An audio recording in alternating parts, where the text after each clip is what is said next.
You know, usually when we talk about a medical or educational diagnosis, there's this underlying expectation of precision. Oh, definitely. It feels almost like engineering, right? Like if you break your arm, the x-ray shows that stark, jagged white line. Mm. The doctor points to the film and just says, there it is, that's the problem. It's comforting because it's binary. Yeah. The bone is broken or it isn't. Right. The intervention is just obvious.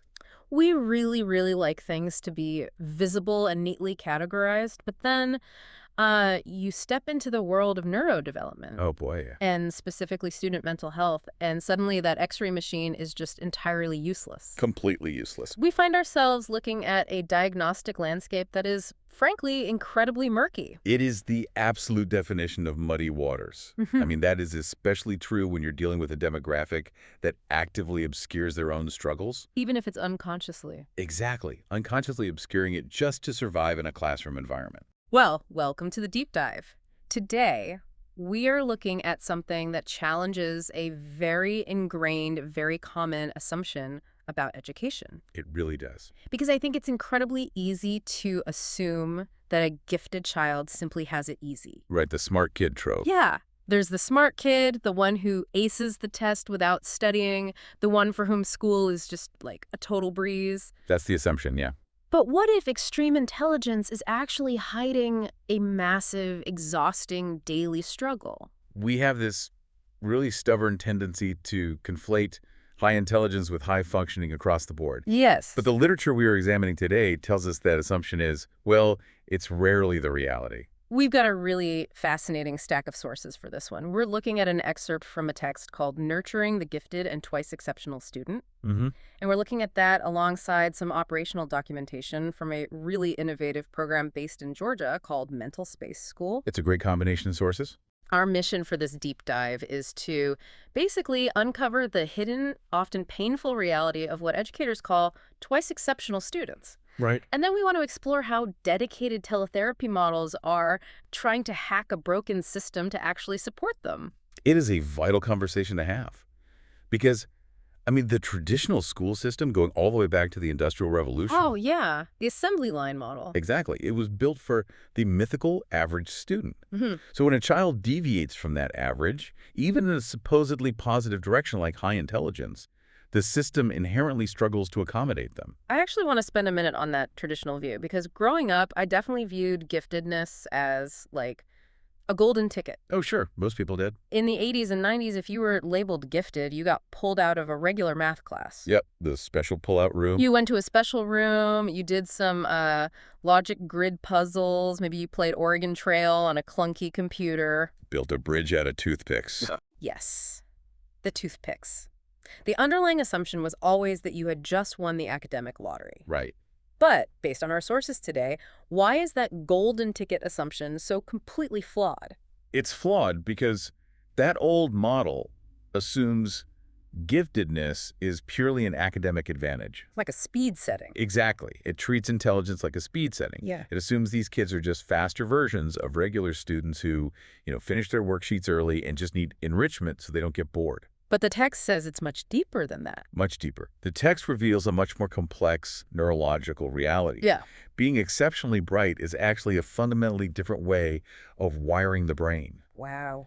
It's this intense, high-velocity way of experiencing the world, and for a specific subset of these students, that intensity is compounded by profound, totally invisible challenges. Okay, let's unpack this, because to understand that invisible challenge, we need to define exactly what this specific student profile looks like. Right. The terminology is important here. The text uses the term twice exceptional, or 2E for short. This designates a student who is clinically gifted, but they also live with a co-occurring challenge. Right. And our sources specifically highlight conditions like ADHD, autism, dyslexia, or severe anxiety disorders. So they possess an area of exceptional cognitive strength coexisting right alongside an area of significant neurological or learning difference In the same brain. in the same brain. Right. And those two realities are constantly interacting. Which creates what the text calls a trap of mutual masking. Yes, the trap. The giftedness masks the disability, and the disability masks the giftedness. The cellmate. I was actually reading a forum discussing this 2E reality, and someone used an analogy that just perfectly crystallized it for me. What was it? They said being twice exceptional is like having a Ferrari engine, but you are working with bicycle brakes. Oh, I love that. That captures the structural failure these students experience on a daily basis so perfectly. How does that play out in the classroom, though? Well, if you think about it from the perspective of a classroom teacher, the teacher sees the Ferrari engine. Right. They hear this 8-year-old child articulate incredibly complex, profound thoughts during, say, a history discussion. They see that raw intellectual horsepower. So they know the kid is brilliant. Exactly. So when that exact same child suddenly fails to turn in their homework for 3 weeks straight, or completely melts down over a minor transition from reading time to lunch. The teacher assumes the failure is a deliberate choice. Because they know the kid is smart. Right. The natural adult reaction is like, you are more than capable of doing this if you just applied yourself. The assumption defaults to a lack of effort. They get labeled as lazy or careless or defiant. Which is so unfair. It really is. Because the reality is the bicycle brakes are failing. The hidden disability, whether that is the executive dysfunction of ADHD, making it impossible to organize a folder. Or like the processing delays of dyslexia making a worksheet feel like climbing a mountain. Yes, that disability is buckling under the speed of the Ferrari engine. And they can't stop it. But the high intelligence allows the student to compensate just enough to avoid a traditional special education diagnosis. They use their massive cognitive horsepower to hide their deficits. They're essentially spending all their brain power just treading water. Exactly. So they look like a perfectly average student to the untrained eye, but they never actually reach their academic potential. They are locked in a stalemate with their own brain. And that stalemate requires a monumental amount of daily effort. Which has to be completely exhausting. I mean, now that we understand the clinical definition and the trap of mutual masking, we really need to look at what this actually feels like for the student. The lived experience of it. Yeah. If the disability is hidden, how do you even spot a 2E kid in the wild? The sources provide clear behavioral markers, but honestly, they're rarely what you would expect from a stereotypical smart kid. It's definitely not just getting straight A's and sitting quietly with their hand raised. Not at all. The text points to some very intense signs. You might see punishing perfectionism, big emotional reactions to seemingly tiny mistakes. The emotional volatility is a huge indicator. Yeah, there is a deep sensitivity to criticism, a hypersensitivity to fairness, and often severe sensory overload in a crowded classroom. And you'll also see this really fascinating contrast. What's that? You'll see absolute boredom and underachievement in a standard class, sitting right alongside an intense, obsessive focus on a personal passion at home. Oh, like a kid who fails science but has independently memorized the entire periodic table. Exactly. Emotionally, the literature describes these students as feeling entirely out of step with the world around them. It sounds so lonely. It is. They're intellectually too advanced to relate to their peers, but neurologically too overwhelmed to keep up with the systemic expectations of the school day. Let me play devil's advocate for a second here. Okay, go for it. If these students are so intellectually advanced, if they possess this high-level logic and reasoning, why do small mistakes trigger such massive emotional reactions? That's the million-dollar question. Right. Like, if a kid can comprehend high-level physics concepts, shouldn't their intelligence allow them to rationalize getting a B- on a spelling test? If we connect this to the bigger picture, to understand that disconnect, we have to look at the invisible toll of what the text refers to as masking. Okay. A 2E child is acutely aware that they are smart. They can perceive their own vast potential. They know they have the Ferrari engine. Right. Yeah. But they simultaneously experience this baffling, constant inability to execute on that potential because of their hidden challenge. They know they have the engine, but they can't figure out why they keep crashing. So to survive in an environment that expects them to be perfect, because remember, they've been labeled the smart kid. Oh, the pressure. They start masking. They pour all of their available cognitive energy into just trying to appear normal. Which takes so much work. It does. They overprepare. They obsess over tiny details. They hide their struggles out of deep, deep shame. That punishing perfectionism we mentioned earlier, it isn't ambition. It is a desperate defense mechanism against being found out as a fraud. So the emotional outburst over the spelling test isn't really about the spelling test at all. It is simply the straw that broke the camel's back. That makes so much sense. The tragic irony the text highlights is that the intense effort it takes to maintain the illusion of being a bright, functioning student leaves them structurally drained. Just empty. Right. Those emotional outbursts are symptoms of profound exhaustion. They have zero emotional regulation left in the tank by 3 p.m. Because they spent every ounce of it just trying to sit still, suppress the sensory overload of a loud cafeteria, or, decipher the text on the whiteboard. Exactly. It's survival mode. So we have this massive population of students living in a state of profound exhaustion and constant misunderstanding. Yes. The text transitions from identifying this problem to outlining specific interventions that actually help these students thrive. And the first mandated step is identification. And the sources stress this cannot be done casually. You can't just guess. No.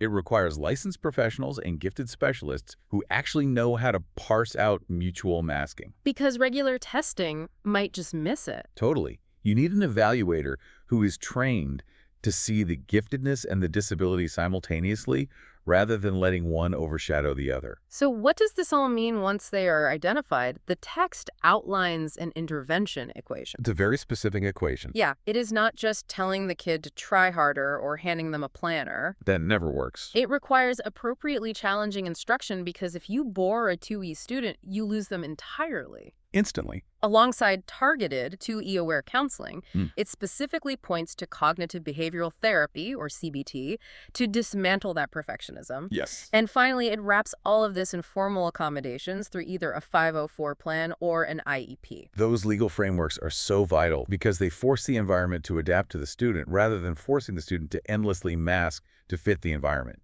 Let's actually pause and clarify those terms because 504s and IEPs get thrown around a lot in education spaces. They do, and people confuse them. A 504 plan is essentially a civil rights protection. It provides accommodations to ensure a student with a disability has equal access to the learning environment.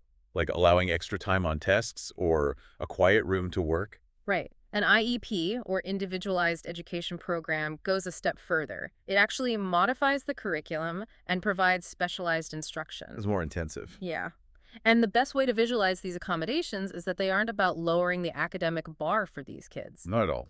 It is about building a custom architectural blueprint, like a custom ramp, so the student can actually reach the bar their intellect demands. That is the exact mechanism of accommodation.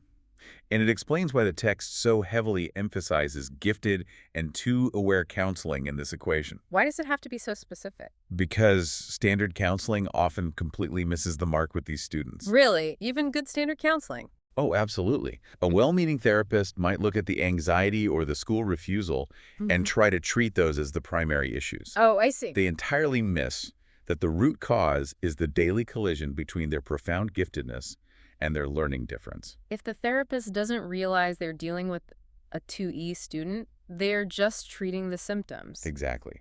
A 2E-aware therapist understands that you cannot separate the child's towering intellect from their emotional dysregulation. Which is where the CBT comes in. Right. This is where CBT becomes incredibly effective. It teaches the student to identify the cognitive distortions driving their masking. It helps them rewire it. Yes, it helps them actively rewire the internal monologue that says, if I am not perfect, I am a failure, into a sustainable thought process. Okay, so we have this beautiful clinical blueprint. Licensed professionals, 2A therapists, CBT, custom accommodation ramps. It sounds great on paper. It does. But I mean, if you think about throwing this complex blueprint into a standard underfunded public school, the whole thing just falls apart.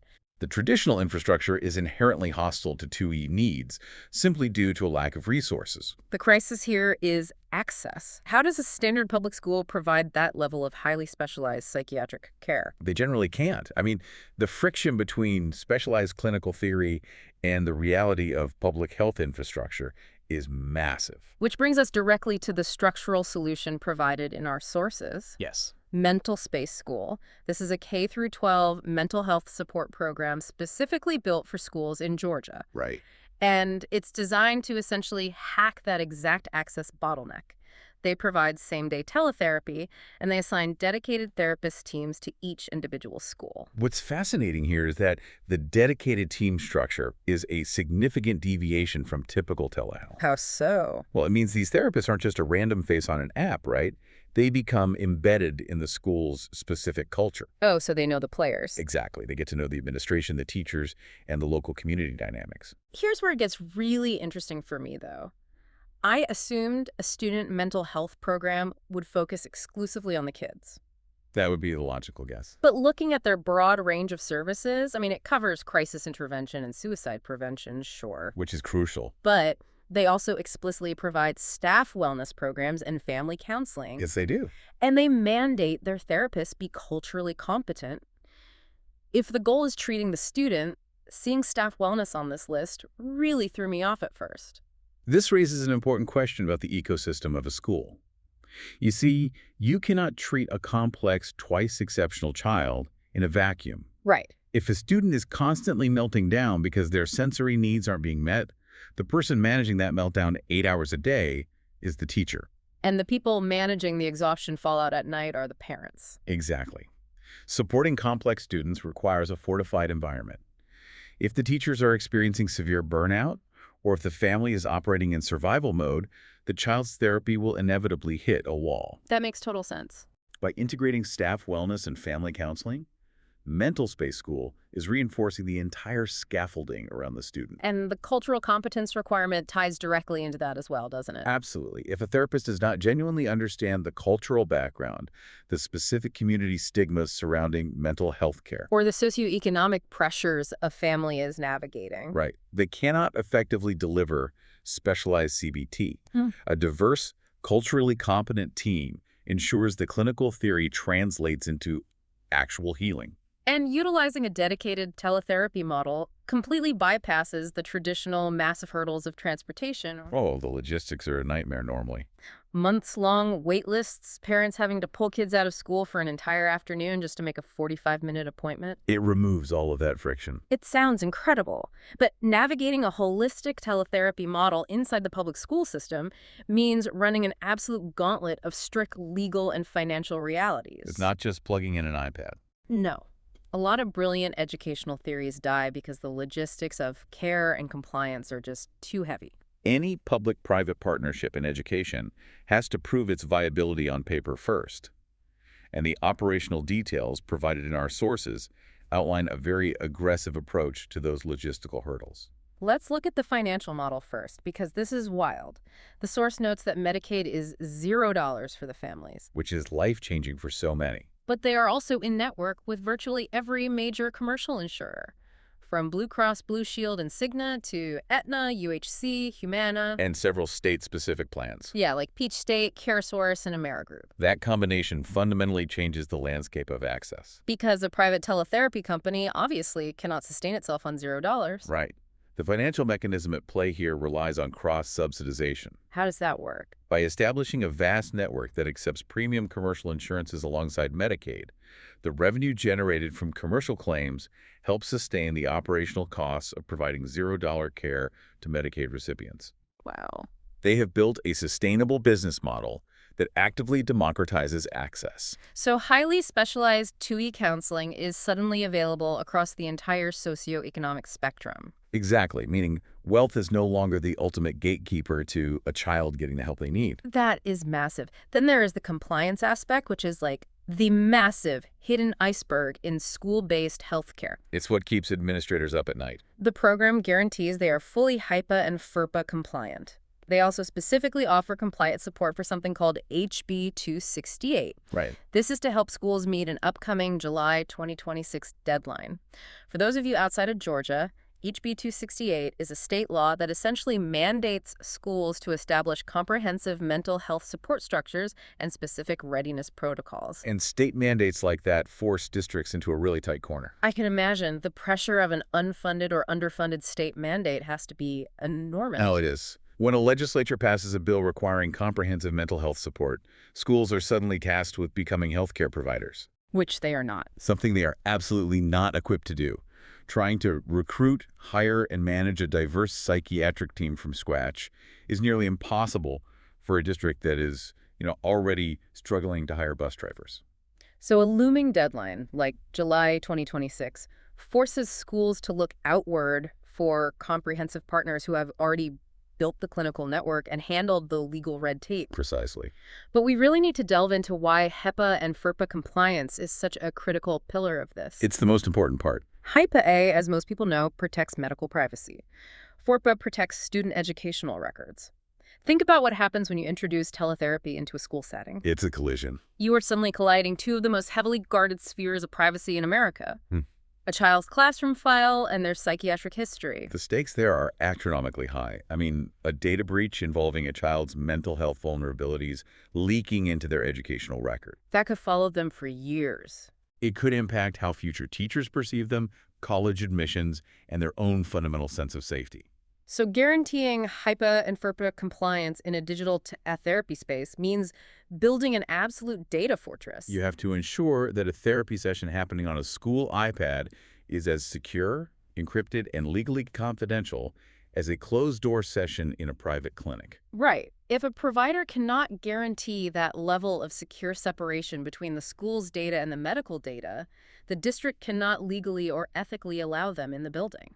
And for those of you in the education space navigating these exact hurdles or looking down the barrel of that July 2026 deadline, the sources provided point to mentalspaceschool.com and mentalspaceschool@cheattherapy.com as the contact points for this specific blueprint. It's a fascinating model. It serves as a really compelling case study of how structural barriers can be dismantled when clinical expertise aligns with innovative delivery models. We have covered a massive amount of ground today. We really have. We started by unmasking the twice exceptional trap. We explored that heartbreaking reality where a child's profound intellectual gifts and their hidden learning challenges mask each other, leaving them entirely misunderstood and perpetually exhausted. And we examined the psychology of that exhaustion, understanding that the punishing perfectionism and sudden emotional outbursts aren't behavioral problems. No. They are the fallout of a child desperately masking, trying to look average while navigating a system that was fundamentally not designed for their neurology. We also looked at how specialized 2E-aware teletherapy models, like MentalSpace School, are stepping into the access gap. Right. By leveraging cross-subsidized financial models to offer $0 Medicaid options, embedding dedicated therapists into the school culture, and securely navigating the complex web of privacy laws, they are actively changing the ecosystem of the school itself. They're proving that specialized interventions do not have to remain an out-of-reach luxury reserved only for those who can afford private out-of-pocket care. So why does all of this matter to you listening right now? That's the core of it. Recognizing these hidden struggles fundamentally changes how we define and ultimately how we nurture human potential. Absolutely. Whether you are observing a child in your own life who seems trapped between absolute brilliance and deep frustration, or perhaps you are reflecting on your own misunderstood experiences navigating school. I think a lot of people relate to that. Yeah. Understanding the reality of 2E masking shifts our default perspective from immediate judgment to genuine curiosity. It demands that we look deeper when a system tells us someone is failing, rather than just assuming they lack the willpower to succeed. Which brings us right back to that medical X-ray machine we talked about at the very beginning. Full circle. We desperately want the measurement of a human mind to be clean and simple. We want to see the clear, jagged white line. But human intelligence and human struggle are invisible. And they are incredibly messy. I want to leave you with a final thought to mull over today. If our traditional educational yardsticks so easily miss the severe, exhausting struggles of our brightest, twice exceptional minds, What else are we missing? exactly, what other types of hidden human potential are we currently labeling as lazy, defiant, or careless simply because we haven't yet built the right tools to measure them?